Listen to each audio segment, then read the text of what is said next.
بسم اللہ الرحمن الرحیم۔ السلام علیکم دوستو، دنیا بھر کی بریکنگ اور سلیکٹڈ نیوز میں آج آپ سنیں گے، لیکن اس سے پہلے اگر ہو سکے تو لائک اور سبسکرائب کا بٹن ضرور دبا لیں، شکریہ۔ طالبان نے سابق صدر حامد کرزئی کے بیان پر رد عمل کا اظہار کیا ہے کہ اسلام آباد میں منعقد اسلامی تعاون تنظیم یعنی OIC کے سربراہی اجلاس کے دوران وزیر اعظم عمران خان کا بیان افغانستان کی توہین کا سبب نہیں بنا۔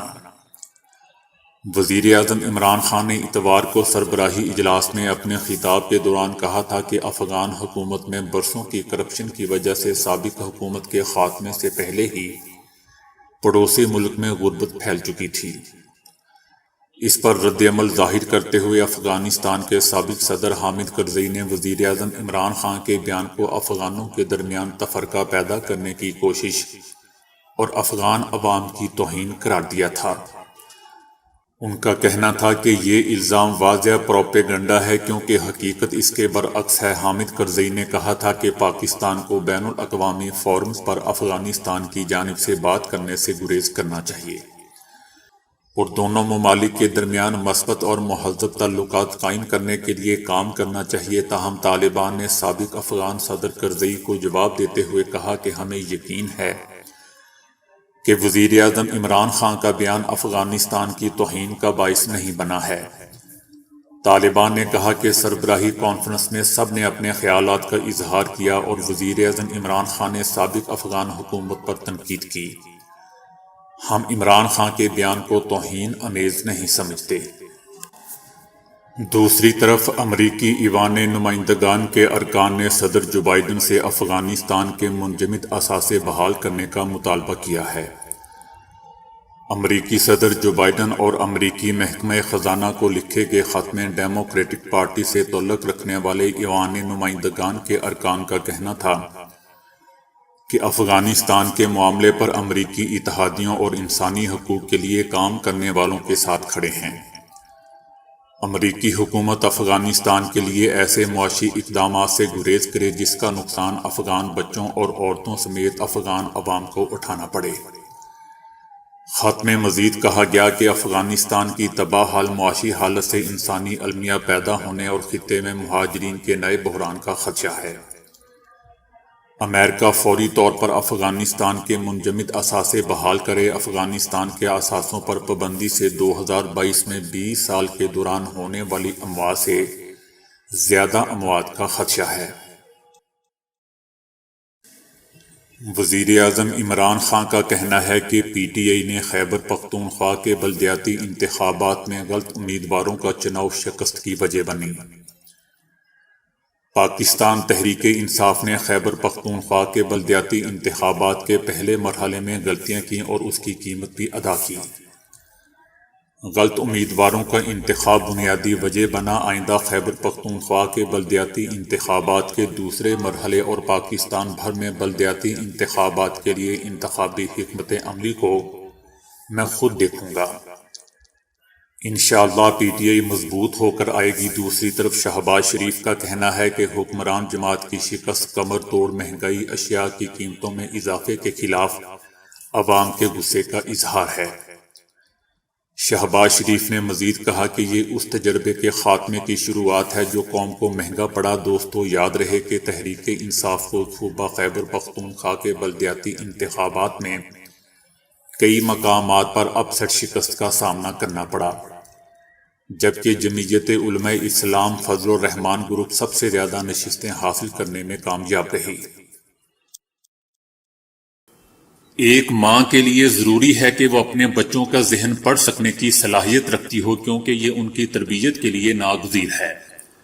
عمر کی طرح بچوں کے جھوٹ بھی چھوٹے ہوتے ہیں، لیکن اگر اس خامی پر بچپن میں ہی قابو نہ پایا جائے تو بڑے ہو کر یہ عادت خود بچے کے لیے نقصان دہ ثابت ہو سکتی ہے۔ والدین کے لیے ایسے طریقے بتا رہا ہوں جن کے ذریعے وہ بآسانی اپنے بچے کا جھوٹ پکڑ سکتے ہیں۔ اگر کسی معاملے میں بچہ آپ سے نظریں چرا رہا ہو تو سمجھ لیجئے کہ وہ آپ سے جھوٹ بول رہا ہے۔ جھوٹ بولنے پر پکڑے جانے کے خوف سے اکثر بچوں کے ہاتھ اور ٹانگیں تھوڑی تھوڑی کانپ رہی ہوتی ہیں۔ لیکن بچہ اگر آج کے ڈیجیٹل دور کا ہو تو پھر ماں کی ٹانگیں کانپ رہی ہوتی ہیں۔ خیر یہ آخری لائن میں نے خود سے لگائی ہے۔ بہرحال عام حالات اور جھوٹ بولتے وقت بچوں کے لہجے میں واضح فرق ہوتا ہے۔ الفاظ کی ادائیگی کے وقت انہیں مشکل پیش آ رہی ہوتی ہے۔ اگر آپ کا بچہ جلدی سے کھانا کھا کر ٹی وی دیکھنے کی بجائے ہوم ورک شروع کر دے تو آپ کا دماغ ضرور کھٹکنا چاہیے۔ بچہ جب کسی قریب پڑی چیز مثلا قلم، میز یا پردوں وغیرہ کی وجہ سے بے چینی کا شکار ہو رہا ہو تو سمجھ لیجئے کہ دال میں کچھ کالا ہے۔ ایک نئی تحقیق میں معلوم ہوا ہے کہ 50 سال اور اس سے کم عمر کی خواتین کو دل کے دورے میں مردوں سے زیادہ موت کا امکان ہوتا ہے۔ ماہرین کافی عرصے سے دل کا دورہ پڑنے کی وجوہات تلاش کرنے میں لگے ہوئے تھے تاکہ انسان کو دل کے دورے سے قبل ہی آگاہی ہو جائے اور کچھ امداد کی جا سکے، کیونکہ دل کا دورہ دنیا بھر میں اچانک موت کی سب سے بڑی وجہ ہے۔ ماہرین کے مطابق خواتین اور مردوں میں دل کا دورہ پڑنے کی علامات مختلف ہو سکتی ہیں۔ 11 سال کے عرصے میں محیط اس تحقیق کے دوران سائنسدانوں کو معلوم ہوا کہ ہسپتالوں میں ہونے والی اموات یا دل کی بیماری سے مرد اور خواتین میں شرح اموات تقریباً یکساں تھیں، لیکن اسی مدت کے دوران دیگر وجوہات سے مرنے کا خطرہ خواتین میں 1.6 گنا بڑھ گیا۔ امریکہ کے ہارورڈ میڈیکل اسکول سے وابستہ اور اس تحقیق کی قیادت کرنے والے مصنف پروفیسر رون اسٹائن نے کہا کہ یہ بات اہم ہے کہ 50 سال سے کم عمر افراد میں مرد سب سے زیادہ دل کے دوروں کا سامنا کرتے ہیں۔ پاکستان کے کچھ ایسے ایریاز ہیں جہاں کسی پاکستان کو گھسنے کی اجازت نہیں ہے۔ کیا شرم کا مقام ہے کہ غیر ملکیوں نے پاکستان کے اندر ایسی جگہیں بنا رکھی ہیں جہاں پاکستانیوں کو داخل ہونے کی اجازت نہیں ہے۔ کیا کوئی پاکستانی کسی دوسرے ملک میں جا کر ایسا اقدام کرنے کا سوچ بھی سکتا ہے یا اسے وہاں کی حکومت ایسا کرنے کی اجازت دے گی؟ پاکستانیوں کے لیے ممنوع قرار دی جانی ان جگہوں میں اسلام آباد میں غیر ملکیوں کے لیے قائم کردہ 3 ہوٹل اور ڈپلومیٹک انکلیو شامل ہیں۔ ان میں پہلا ایک فرانسیسی ہوٹل ہے جس کا نام لامیسن ہے۔ فلپ لیفورج نامی شخص نے یہ ہوٹل 2014 میں قائم کیا تھا۔ اس ہوٹل میں صرف غیر ملکیوں کو آنے اور کھانا کھانے کی اجازت ہے۔ دوسرا ہوٹل دا کارڈن روز ہے جو 2009 میں قائم کیا گیا تھا۔ اس ہوٹل میں انتظامیہ نے آغاز میں اپنے مرکزی دروازے پر صرف غیر ملکی کا بورڈ لگا رکھا تھا۔ پاکستانیوں کے احتجاج پر بورڈ تو ہٹا دیا گیا مگر اب بھی یہاں پاکستانیوں کا داخلہ ممنوع ہے، کیونکہ یہاں آنے والے پاکستانیوں کے ساتھ سلوک ہی ایسا روا رکھا جاتا ہے کہ وہ دوبارہ آنے کی جرت ہی نہیں کرتے۔ تیسرا دوستو ہوٹل ایٹ ہوم ہے جو ایک چینی ریسٹورنٹ ہے اور اسلام آباد میں F8 street number 3 house number 12 میں واقع ہے۔ اس کی پالیسی کے تحت بھی یہاں صرف غیر ملکی ہی آ سکتے ہیں، پاکستانی نہیں۔ ان 3 جگہوں کے بعد اسلام آباد کا ڈپلومیٹک انکلیو ہے جو کسی پاکستان کو پاؤں دھرنے کی اجازت نہیں دیتا جب تک وہ کسی غیر ملکی کے ہمراہ نہ ہو، گویا کسی غیر ملکی کا مہمان بن کر تو کوئی پاکستانی یہاں جا سکتا ہے، اکیلے میں نہیں۔ شاید اسلام آباد کا یہ حصہ پاکستان کا حصہ نہیں ہے، ان غیر ممالک کی جاگیر ہے جن کے سفرہ یہاں مقیم ہیں۔ مکینک رہنے کے بعد کاروبار شروع کرنے والے بھارتی بزنس مین جارج وی نیریا پریمبل دنیا کی بلند ترین عمارت برج خلیفہ میں سب سے زیادہ 22 اپارٹمنٹ کی ملکیت رکھنے والے شخص بن گئے۔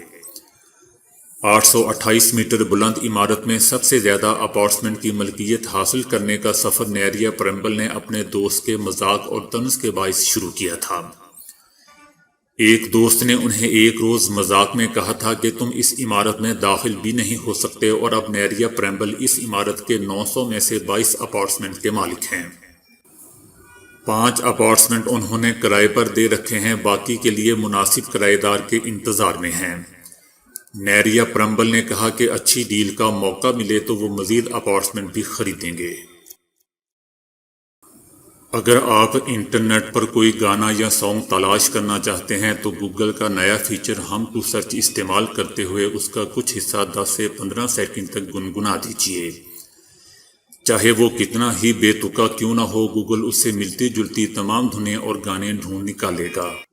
اس بات کا اعلان گزشتہ روز گوگل کی طرف سے کیا گیا ہے۔ بنیادی طور پر اس کا انحصار وائس سرچ کی ٹیکنیک پر ہے، جنہیں خاص طور پر موسیقی یا کوئی گانا تلاش کرنے کی غرض سے بنایا گیا ہے۔ جو گانا بھی تلاش کرنا ہو اسے گنگنانے کے علاوہ آپ اس انداز میں سیٹی بھی بجا سکتے ہیں، گوگل تب بھی اس سے ملتی جلتی دھن یا گانا تلاش کر لے گا۔ تو دوستو ابھی کے لیے اتنا ہی۔ ویڈیو کو لائک اور شیئر کرنے کا بہت بہت شکریہ۔